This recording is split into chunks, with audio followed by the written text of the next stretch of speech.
الحمد لله رب العالمين أشهد أن لا إله إلا الله وحده لا شريك له وأشهد أن سيدنا وحبيبنا وسندنا ومولانا محمد صلى الله تبارك وتعالى عليه وعلى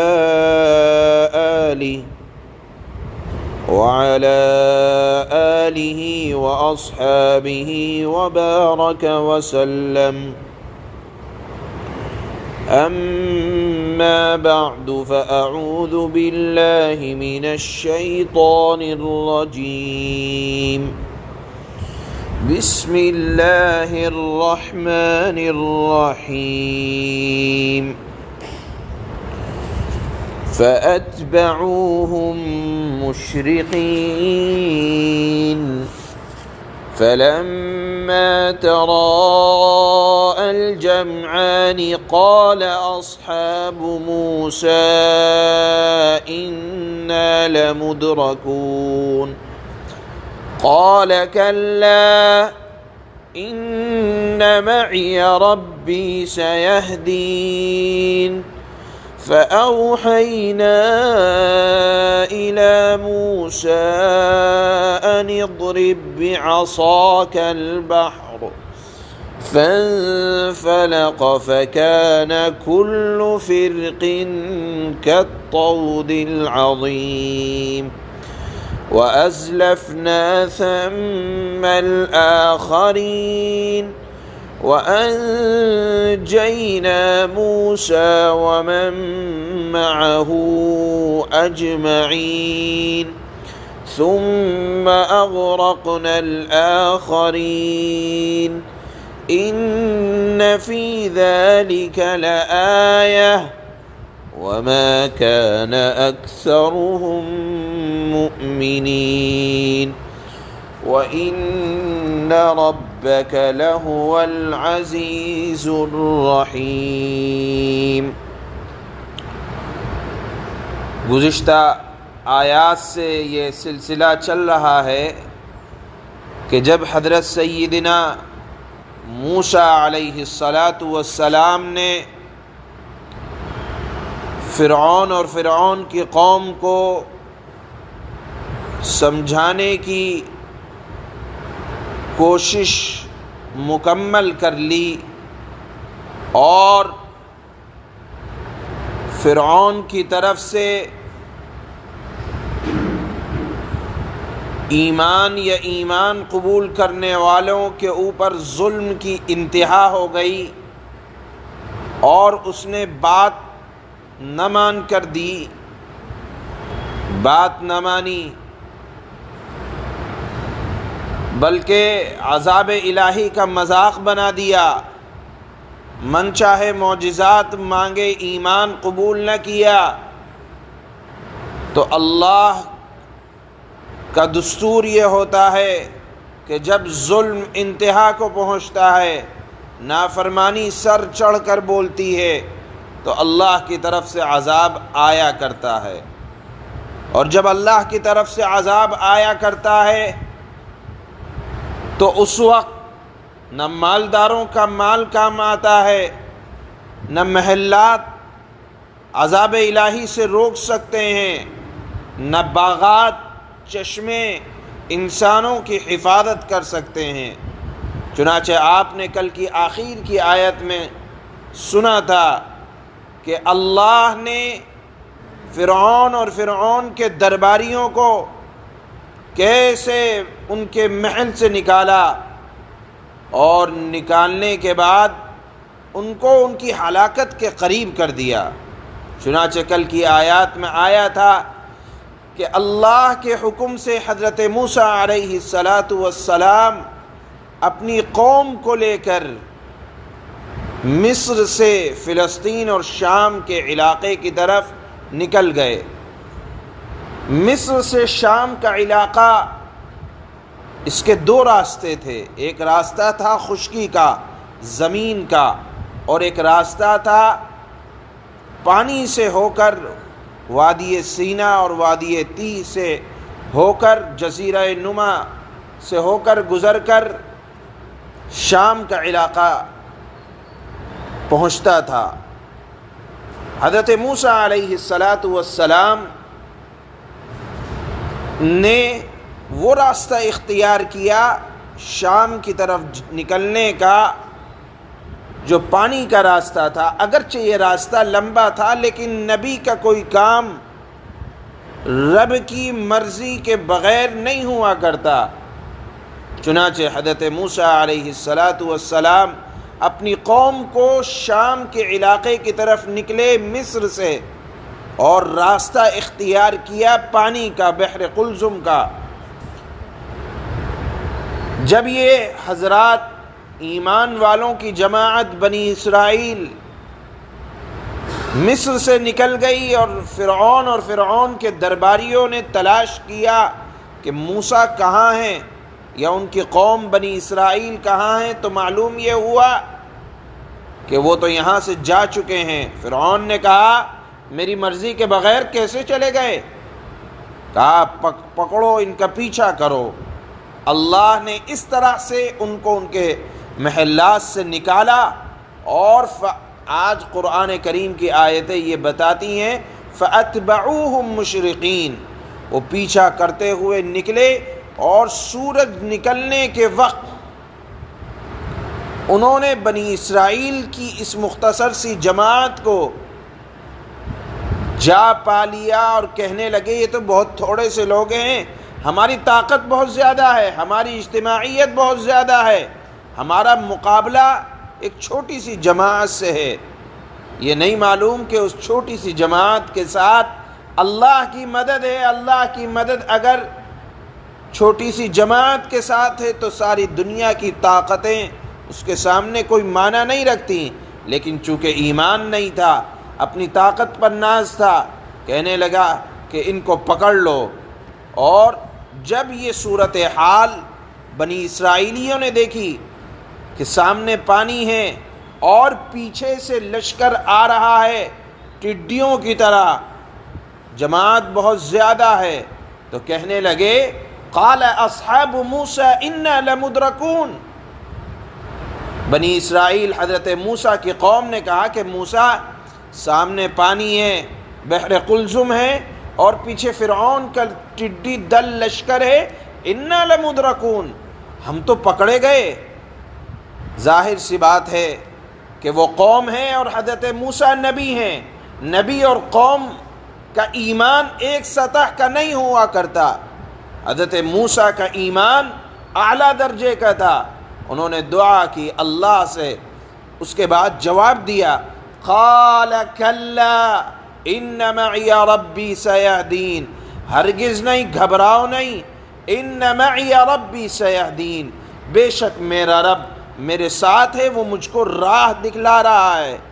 یہی واقعہ، اسی طرح کا واقعہ، اسی طرح ملتا جلتا واقعہ آقا نامدار تاجدار مدینہ سرکار دو عالم صلی اللہ علیہ وسلم کے ساتھ غار ثور میں جب آپ ہجرت کر کے مدینہ تشریف لا رہے تھے، حضرت ابوبکر صدیق کی گود میں غار میں آپ کا سر مبارک تھا اور کفار مکہ آپ کو تلاش کرتے ہوئے غار ثور کے دہانے تک پہنچ گئے، اور آپ حضرت صدیق اکبر نے کفار کی پیر کی آہٹوں کو سنا اور قریب تھا کہ اگر وہ اپنا سر جھکائیں تو جناب رسول اللہ صلی اللہ علیہ وسلم کو دیکھ لیں، تو اسی وقت حضرت صدیق اکبر نے فرمایا تھا کہ اے نبی، ایسا محسوس ہوتا ہے کہ اب ہم پکڑے جائیں گے۔ اس وقت اللہ کے نبی کو نے جواب دیا لا تحزن ان اللہ معنا، اے صدیق اکبر آپ غم مت کریں، اللہ ہمارے ساتھ ہے۔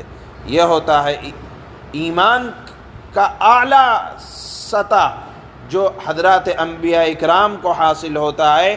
یہی جواب اس وقت حضرت موسیٰ نے دیا جب سامنے پانی دیکھ کر اور پیچھے فرعون کی قوم کو دیکھ کر قوم گھبرا گئی اور کہا کہ اب مارے جائیں گے۔ کہا گھبراؤ مت، اللہ ہماری حفاظت کر رہا ہے، اور جس کی حفاظت اللہ کرے اس کو کوئی تکلیف نہیں پہنچ سکتی۔ اس کے بعد اللہ نے حضرت موسیٰ کو یہ پیغام دیا کہ موسیٰ پانی پر لاٹھی مارو۔ اب آپ دیکھیں کہ اگر اللہ کا حکم ہماری سمجھ میں نہیں آتا تو اس کا مطلب یہ نہیں ہے کہ ہم اللہ کی بات نہیں مانیں گے۔ آپ دیکھیں، عقل میں آتا ہی نہیں ہے کہیں سے کہ سامنے فوج ہے، پیچھے فوج ہے، سامنے پانی ہے، تو پانی پر لاٹھی ماریں گے تو ہوگا کیا؟ لیکن حضرت موسیٰ علیہ السلام کا ایمان اعلیٰ سطح کا تھا کہ رب کا فرمان ہے، ہمارے سمجھ میں آئے یا نہ آئے کہ پانی پر لاٹھی مارنے سے کیا ہوگا، اللہ کا حکم ہے، اس کو اختیار کیا جائے گا۔ چنانچہ پانی پر لاٹھی ماری تو پانی نے راستہ دیا، اس کے اندر 12 راستے بن گئے۔ فانفلق فکان کل فرق کالطود العظیم، پانی پہاڑ کی طرح کھڑا ہو گیا، سمندر پر مارا، سمندر پھٹ گیا، اور پانی، قرآن یہ فرماتا ہے کہ پانی نے حضرت موسیٰ علیہ السلام کی قوم کو راستہ دیا، اور 12 راستے بن گئے، اور قوم اس میں سے آسانی کے ساتھ پار کرنے لگی۔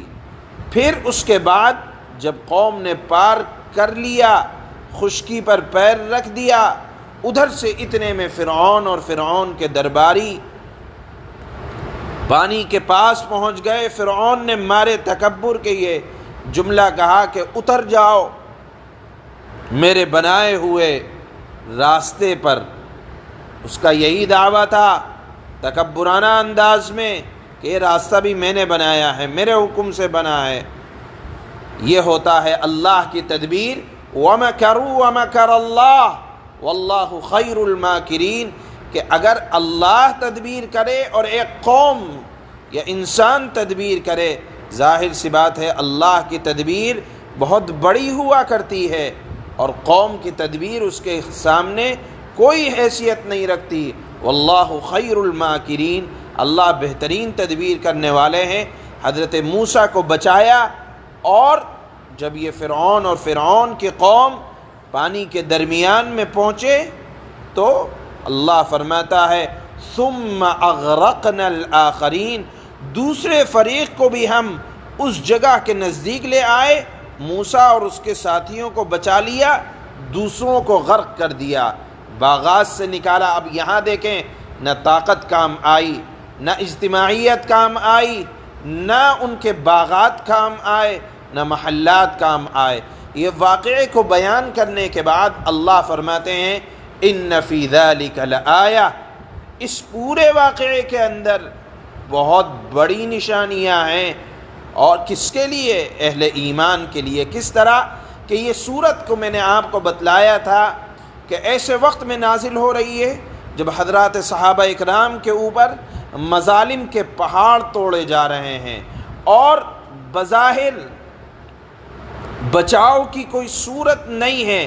تو ایک طرف تو حضرات صحابہ اکرام کے لیے یہ نصیحت ہے کہ ظلم چاہے جتنا ہو جائے لیکن اللہ کی تدبیر کے آگے وہ ظلم کوئی حیثیت نہیں رکھتا۔ فرعون جیسے ظالم و جابر کو اللہ نے ہلاک کر دیا، تو یہ مکہ والے جو جناب رسول اللہ اور حضرات صحابہ اکرام کے اوپر مظالم کے پہاڑ توڑ رہے ہیں، اللہ کے نزدیک کوئی حیثیت نہیں رکھا کرتے۔ تو ایک طرف تو حضرات صحابہ اکرام کے لیے اس واقعے میں اور رہتی انسانیت کے لیے اس واقعے میں عبرت کا سامان ہے کہ حالات تمہیں مسلمانوں کتنے ہی خطرناک نظر آ جائیں، یا ظلم کتنا ہی بڑا نظر آ جائے، وہ ظلم فرعون کے ظلم سے بڑا نہیں ہو سکتا، اور ظالم چاہے جتنا بڑا ہو اللہ کی طاقت سے نہیں بچ سکتا۔ اور اللہ اگر کسی کو ہلاک کرنے پر آئیں تو طاقت و قوت کے باوجود اللہ اس طرح ہلاک کرتے ہیں جس طرح سے فرعون کو ہلاک کیا۔ ایک اس کے اندر عبرت کا سامان اہل ایمان کے لیے تسلی کا ہے۔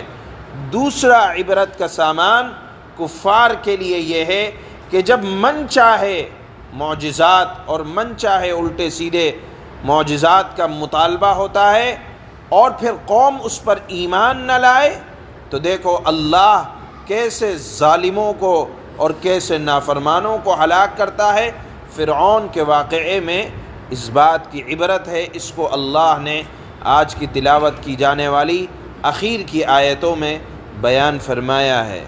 چنانچہ اللہ نے شروع میں واقعے کا بیان کیا اور آخر میں فرمایا کہ اس واقعے کے اندر بڑی عبرت کے سامان ہیں، اور اس واقعے سے مسلمانوں کو بھی عبرت لینی چاہیے اور گھبرانا نہیں چاہیے۔ حالات کیسے بھی آ جائیں، استقامت کے ساتھ دین پر جمے رہیں اور اللہ کی تدبیر پر ایمان رکھیں۔ اللہ کیسے تدبیر نکالتے ہیں اس کا نمونہ اس واقعے کے اندر اللہ نے بیان فرمایا ہے۔ چنانچہ ارشاد فرماتے ہیں اللہ فَأَتْبَعُوهُمْ مُشْرِقِينَ، غرض ہوا یہ کہ سب لوگ یعنی فرعون اور فرعون کے درباری یا فرعون کی فوج سورج نکلتے ہی ان کا پیچھا کرنے نکل کھڑے ہوئے۔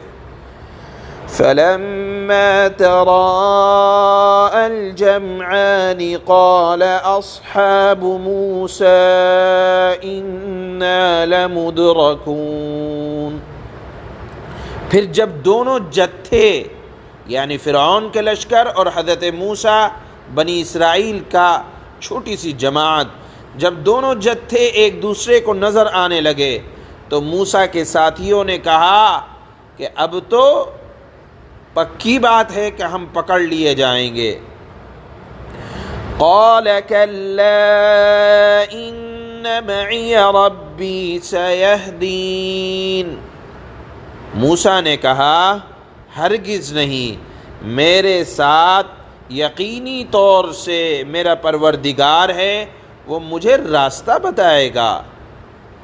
فَأَوْحَيْنَا إِلَى مُوسَىٰ أَنِ اضْرِب بِّعَصَاكَ الْبَحْرَ فَانفَلَقَ فَكَانَ كُلُّ فِرْقٍ كَالطَّوْدِ الْعَظِيمِ، چنانچہ ہم نے موسیٰ کے پاس وحی بھیجی کہ اپنی لاٹھی سمندر پر مارو، بس پھر سمندر پھٹ گیا اور ہر حصہ ایک بڑے پہاڑ کی طرح کھڑا ہو گیا۔ وَأَزْلَفْنَا ثَمَّ الْآخَرِينَ، اور ہم نے دوسرے فریق کو اس جگہ کے نزدیک لے آئے، اور ہم یعنی اللہ فرماتے ہیں دوسرے فریق مراد ہے فرعون اور فرعون کا لشکر، اللہ فرماتے ہیں اس جگہ کے یعنی پانی کے قریب لے آئے۔ وَأَنجَيْنَا مُوسَىٰ وَمَن مَّعَهُ أَجْمَعِينَ، موسیٰ اور ان کے تمام ساتھیوں یعنی بنی اسرائیل کو ہم نے بچا لیا کہ وہ ایمان والے تھے۔ ثُمَّ أَغْرَقْنَا الْآخَرِينَ، پھر دوسروں کو یعنی ظالم و جابر قوم فرعون کو غرق کر ڈالا۔ إِنَّ فِي ذَلِكَ لَآيَةً وَمَا كَانَ أَكْثَرُهُم مُؤْمِنِينَ وَإِنَّ رَبَّكَ لَهُوَ الْعَزِيزُ الرَّحِيمُ، یقیناً اس سارے واقعے میں عبرت کا بڑا سامان ہے، پھر بھی ان میں سے اکثر لوگ ایمان نہیں لاتے۔ یقین جان لو اور یقین رکھو اس بات کا کہ تمہارا پروردگار صاحب اقتدار بھی ہے، بڑا مہربان بھی ہے۔ سبحان اللہ۔